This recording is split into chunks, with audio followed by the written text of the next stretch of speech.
Bonjour à tous. Éphraïm, il s'éleva un nouveau roi. Cette vidéo va avoir pour thème en fait un événement qui pourrait être plutôt classé dans la catégorie des événements mondains. On pourrait plutôt parler de ce qu'il y a dans Paris Match ou dans Gala ou autre Figaro, plutôt que de ce qu'il y a dans le Tanakh, dans les Écritures, dans la Torah. Et pourtant les deux se rejoignent. Il s'éleva un nouveau roi. C'est ces mots que l'on trouve dans le livre d'Exode, au début du livre d'Exode, quand le roi d'Égypte, le nouveau roi d'Égypte s'est levé. Il a marqué en cela une rupture avec le passé. Comme on le sait, ce nouveau roi va finir par rendre esclave le peuple hébreu qui était établi sur la terre d'Égypte. De la même façon, ce nouveau roi qui va être couronné va marquer une rupture avec le passé, avec ce qui s'est fait jusqu'à présent. Et je pense, et c'est un petit peu l'objet de cette vidéo, c'est que les événements après son couronnement vont s'accélérer. Déjà, rappelons-nous une chose, l'Angleterre, la Grande-Bretagne, mais plus particulièrement l'Angleterre. Dans une précédente vidéo, on avait fait un point là-dessus en disant que l'Angleterre, c'était les British, et les British, c'est pas de l'anglais, c'est pas de l'anglo-saxon. British, c'est carrément de l'hébreu, puisqu'on trouve le mot Brit, qui est le mot qui veut dire alliance, et Ish qui veut dire homme. Donc on pourrait traduire l'homme de l'alliance ou les hommes de l'alliance. Donc l'Angleterre est un pays très, je dirais, significatif en ce qui concerne Éphraïm. C'est un pays clé. Et bien entendu, le roi qui va gouverner ce pays est d'autant plus un élément clé qu'il est lui-même issu doublement, d'une part, de la part de sa mère, la reine Élisabeth, du peuple british, du peuple anglais, et de son père, qui est affilié à la couronne du Danemark, et, comme on l'avait dit aussi, le Danemark veut dire le peuple de Dan. Donc on a vraiment là une fusion totale, un sens total complet de Éphraïm, c'est-à-dire Éphraïm en tant que représentant des 10 tribus perdues. Si on regarde les événements qui sont en train de se préparer, on peut déjà remarquer des points importants. Un des points qui m'avait intéressé et sur lequel j'ai fini par trouver effectivement une confirmation, c'est tout d'abord que tous les mâles de la famille royale anglaise sont circoncis. Ça peut paraître surprenant, la circoncision dans l'église anglicane n'est pas de rigueur. Et pourtant, tous les enfants sont circoncis. En ce qui concerne le prince Charles, il y a une attestation des rabbins qui, puisqu'il est né en 1948, le prince Charles est né en 1948, et les rabbins ont certifié à l'époque la circoncision du prince Charles. Ils ont même écrit cela dans une chronique juive, un journal juif qui est paru en 1948. C'est donc déjà un point très important. Pourquoi est-ce que les enfants mâles de la couronne d'Angleterre sont circoncis? Autre point aussi important, et c'est ce qui m'a un petit peu motivé pour faire quelque chose, pour faire cette vidéo, c'est que je suis tombé sur une série d'articles dans des revues, comme on disait tout à l'heure, les Gala, Paris Match et autres, Figaro et autres journaux, déjà des articles qui quasiment tous étaient presque constitués des mêmes mots, donc ça veut dire que c'est une information qui est venue d'en haut, pour la diffuser aux masses, en quelque sorte, Et donc ce qui est important de ce que j'avais retenu là-dessus, c'est que ce nouveau roi va être oint avec une huile spéciale. Alors, ce n'est pas nouveau. Nous savons par exemple que les rois de France, de leur côté, ont été oints avec ce qu'on appelle le Saint-Crème. Ce Saint-Crème était une huile d'onction que l'on utilisait pour les couronnements des rois de France. Il n'y a pas que la cour d'Angleterre qui utilise une huile d'onction. Et cette huile avait la particularité suivante, ça devait être une huile, bon, je pense, tout ce qu'il y a de plus, peut-être à base d'olive, j'en sais rien, mais bon. Mais par contre, on y ajoutait une parcelle de ce qu'on appelle la Sainte Ampoule, qui était une Sainte Ampoule qui avait été, dont l'origine remonte au baptême de Clovis par l'évêque Saint-Rémy. Que contenait cette Sainte Ampoule, ça? Mystère, je n'en sais rien du tout. Mais enfin bon, vous voyez, c'était pour dire que l'onction d'un roi, c'est quelque chose qui est normal dans les royautés. Je pense que cela fait référence aussi à un certain nombre d'onctions dans le passé, comme on va voir. Par contre, en ce qui concerne le roi d'Angleterre, ce qui m'a interpellé en quelque sorte, c'est le fait que on a effectivement une onction, une huile qui va être utilisée, dont on fait remonter l'origine à Moïse. Et donc un certain nombre d'articles, comme ça on parle d'un pharmacien à la retraite, M. Marc Hutton, qui a retrouvé, entre guillemets, la recette de cette huile d'onction, même s'il dit qu'il va l'adapter à l'époque nouvelle, mais il dit, tous ces articles font remonter cette huile d'onction à l'huile de Moïse, jusqu'à dire que c'est par exemple une huile qui a été dont la recette est d'origine, dont Moïse est l'auteur de la recette. Bon, alors qu'en fait on sait très bien, j'ai même dans un document, dans un article, il parle d'une recette imaginée par Moïse. Bon, quand on reprend, comme on va le voir, les textes de la Torah, on voit bien que c'est l'Éternel lui-même qui donne cette recette à Moïse. Bon, on ne va pas épiloguer là-dessus, on ne va pas demander non plus à Paris Match ou autre de faire des cours de Torah. Donc, cette huile d'onction, on l'a fait remonter à Moïse.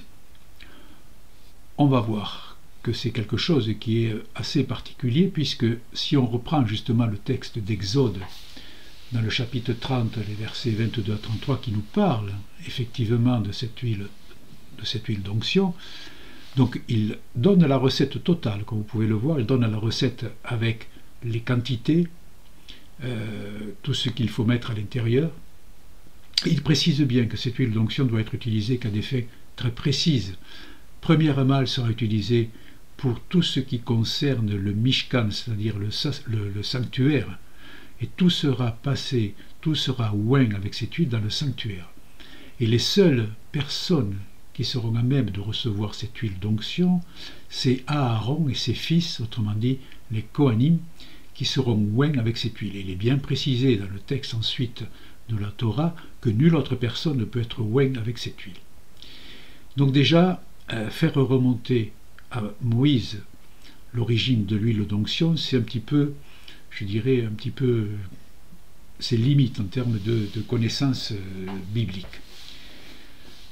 C'est quelque chose qui est aussi, cette huile d'onction, on la retrouve aussi dans la Torah, ou plutôt dans le Tanakh, en ce qui concerne l'onction qui est donnée à David.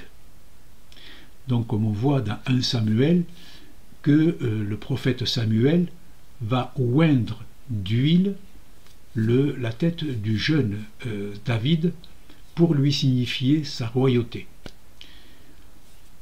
C'est quelque chose de tout à fait extraordinaire à ce moment-là, mais il n'est pas donné dans le Tanakh la consistance, ou plutôt la particularité de cette huile-là. Qu'est-ce qu'elle contenait? On ne le sait pas. Je ne pense pas que le prophète Samuel ait dévié les commandements de la Torah pour se servir de l'huile du sanctuaire pour oindre la tête de David. Je pense que c'est une autre huile. Il faut quand même noter aussi, par exemple, que le fait d'onction, oindre, ça se dit en hébreu mashoach, évidemment phonétiquement, et de la même racine que Mashiach, que le Messie. Parce que le Messie, Mashiach, tout ça, ça veut dire oindre.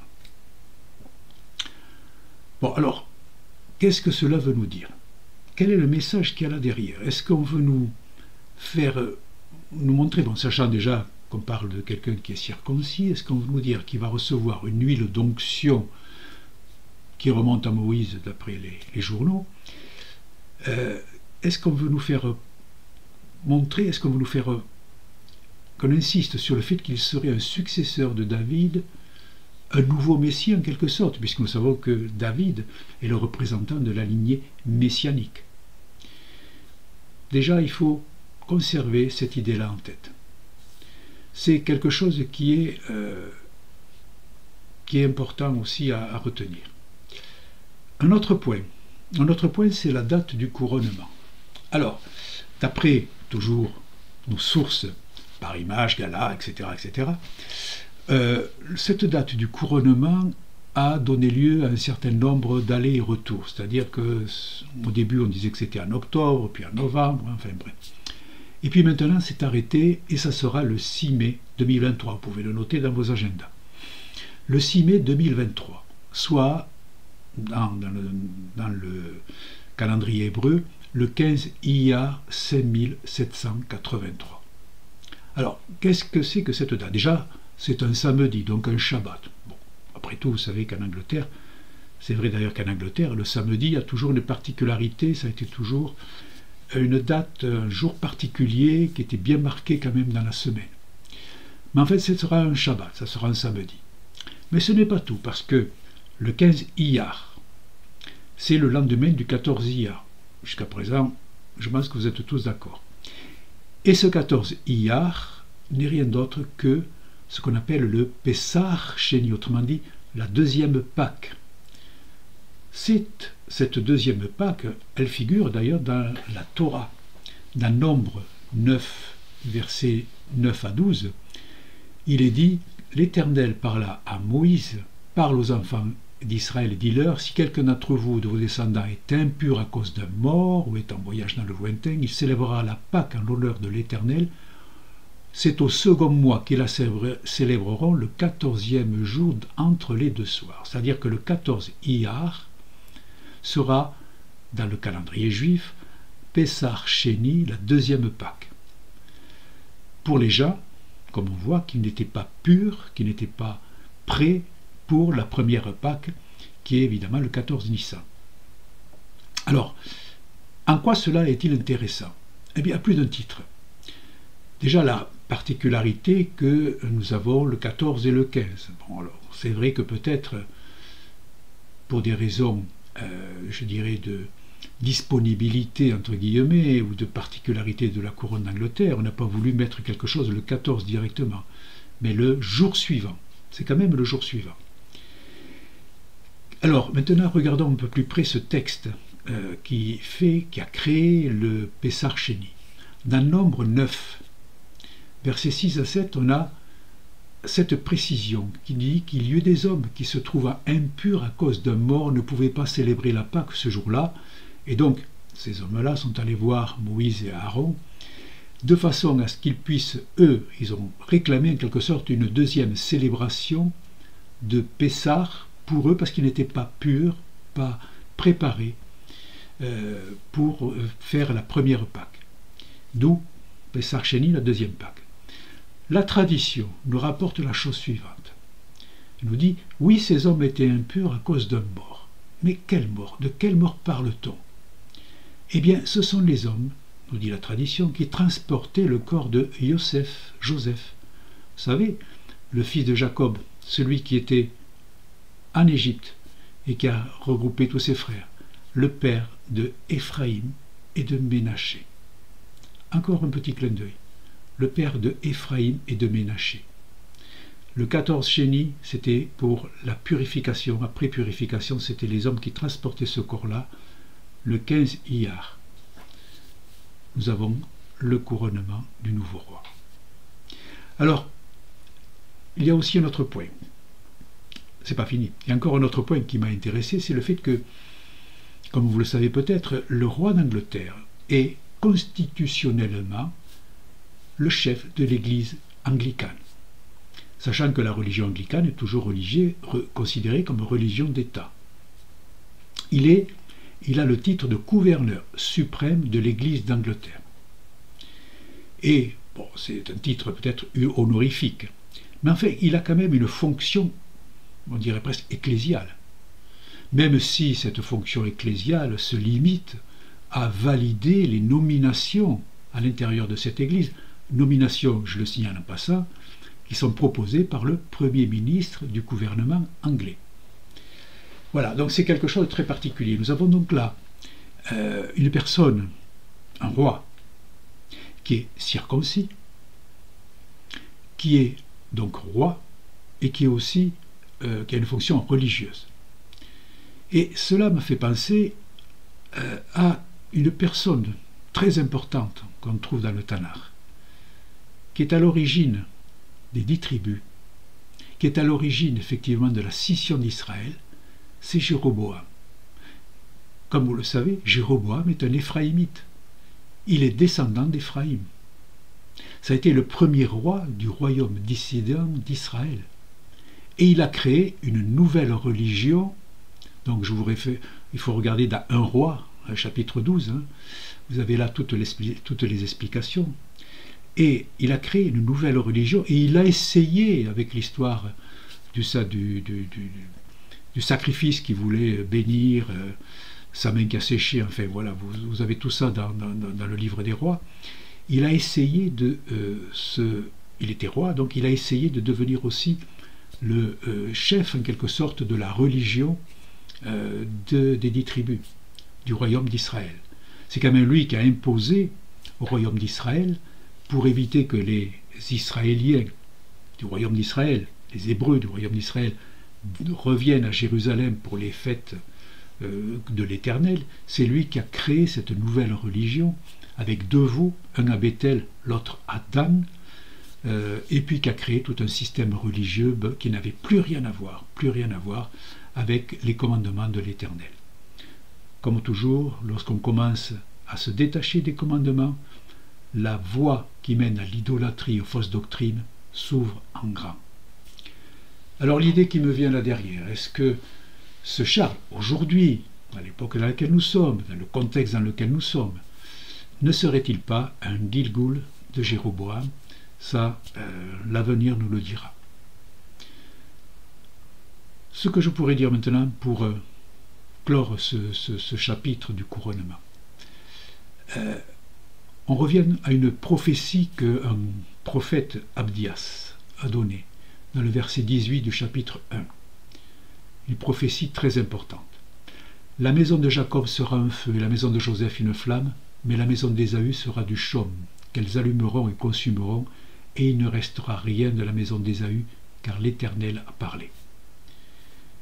On voit une jonction qu'il y a entre Éphraïm et Yehuda, Juda, afin de détruire Édom. Je vous renvoie à d'autres vidéos, comme on verra à la fin de cette vidéo. Je rappellerai toutes les vidéos qu'il convient de regarder pour bien comprendre, parce qu'on ne peut pas centraliser en une seule fois tous ces enseignements. Donc il y a diverses vidéos que nous avons faites, de façon à ce que tout ce qui se passe actuellement soit explicité, pour permettre de comprendre dans quel temps nous sommes. Donc, on sait que Éphraïm et Yehuda vont s'unir pour détruire Édom. Et on sait que Édom, c'est Rome, autrement dit, le monde occidental en général et l'Europe en particulier. C'est ce qui est en train de se passer. On pourrait être surpris, effectivement, de voir que cela va se passer comme cela. Mais ce nouveau roi qui se lève, il est quand même un élément clé de toute cette oligarchie mondiale. Il est même à la tête de cette oligarchie mondiale, comme on dit, qui vise à recréer un monde extraordinairement beau, un millénaire messianique, qui supprimerait les guerres, la maladie, les épidémies, les famines, en érigeant un gouvernement mondial unique. Ce projet est en cours. Et ce nouveau roi en est une pièce essentielle. On peut être surpris de cela, parce que dans notre yeshiva, comme vous le savez, on célèbre chaque jour le retour d'Éphraïm dans les bras de Yehuda pour accueillir le Mashiach. Autrement dit, les 10 tribus perdues reviennent avec les Juifs, Yehuda, pour accueillir le Mashiach, pour accueillir le Messie. Et ça, il faut être... Je veux dire, on ne peut que se réjouir de cela. En plus, c'est totalement conforme aux Écritures. Mais attention, parce que, comme souvent d'ailleurs, dans les Écritures, on va avoir un Éphraïm et Yehuda qui vont s'unir contre le projet messianique. Est-ce que cela est possible? Regardons déjà, par exemple, dans les Écritures, dans la Torah, est-ce qu'il y a des histoires semblables? Eh bien, par exemple, prenez en Nombre 16, vous avez l'histoire de Korah, de Corée. Corée qui se lève contre Moïse et Aaron, essayant de détruire par là le projet messianique que Moïse et Aaron sont en train de mettre en place, avec tous les éléments. Ce Korah, ce Corée, est pourtant quelqu'un qui vient de la tribu de Lévi, c'est un proche parent de Moïse et Aaron. Et pourtant il va se lever contre eux. Et on va voir que l'Éternel va le faire disparaître immédiatement, de la même façon qu'il fera disparaître ces Réchaïm qui se lèvent actuellement. Ce qui est aussi important, ce que j'ai trouvé, c'était un commentaire qui est tiré d'une source ancienne, le testament des 12 patriarches. Ça, c'est dans les cours de Sokat David, on trouve cela. Et ce commentaire dit la chose suivante, il part de la tribu de Dan, qui aurait, à la fin des temps, et nous sommes à la fin des temps, un rôle primordial dans l'anti-Mashiach, en étant l'anti-Mashiach, en s'opposant à la venue du Mashiach. Et donc il y a tout un texte là-dessus qui font que la tribu de Dan apparaît comme étant la tribu clé qui va se lever, qui va en quelque sorte amener les autres tribus, Juda en particulier, dans les fausses doctrines, l'idolâtrie, à se lever contre Dieu. Ce texte, on l'a. Ici, je vous le présenterai. Mais cela paraît très intéressant. Cela peut paraître très intéressant. Il ne faut pas oublier que ce roi qui se lève, qui va être couronné, a des racines du peuple de Dan, la couronne du Danemark. Il ne faut pas oublier cela. Est-ce que c'est anormal ce récit? Est-ce que c'est anormal que l'on dise que ce peuple de Dan, cette tribu, a pour prince Satan et qu'elle est remplie d'orgueil, de méchanceté, qu'elle va conspirer contre Lévi afin de le faire pécher, et que tous ceux qui vont s'approcher avec cette tribu de Dan, tous ceux qui vont s'unir à elle, vont être dans l'idolâtrie, vont être dans la convoitise, vont piller les biens des hommes comme des lions, c'est ce qui est écrit. Même si à la fin, c'est vrai, ils feront échouva, ils reviendront. Ça, c'est la grâce éternelle, extraordinaire de notre Créateur. Est-ce que cela paraît extraordinaire? Est-ce que cela paraît impossible que nous ayons cela? Pas tout à fait. Regardez dans le livre de Daniel. En Daniel, chapitre 11, versets 37 et 38, où il est dit, en parlant de l'impie qui se lève, de l'inique, il n'aura point égard au Dieu de ses pères. Cela veut dire que c'est quelqu'un qui est d'origine judaïque. C'est quelque chose qu'il faut bien comprendre. Il faut garder quand même à l'esprit que de toute façon, ces personnes, ces organisations, tous ces systèmes, ces grosses entreprises mondiales qui s'unissent pour se partager le monde, pour créer un nouveau règne millénaire, pour créer un nouveau règne messianique, un nouveau millénaire. Toute cette structure, tous ces gens qui vont s'enorgueillir de leur puissance, parce qu'ils ont une puissance technologique, financière, politique, humaine, ils ont une puissance militaire aussi, comme on le voit malheureusement. Tous ces gens-là, ils vont se lever contre l'Éternel. Mais en faisant cela, ils accomplissent mot à mot les projets de Dieu. Ils accomplissent mot à mot ce que nous disent les Écritures.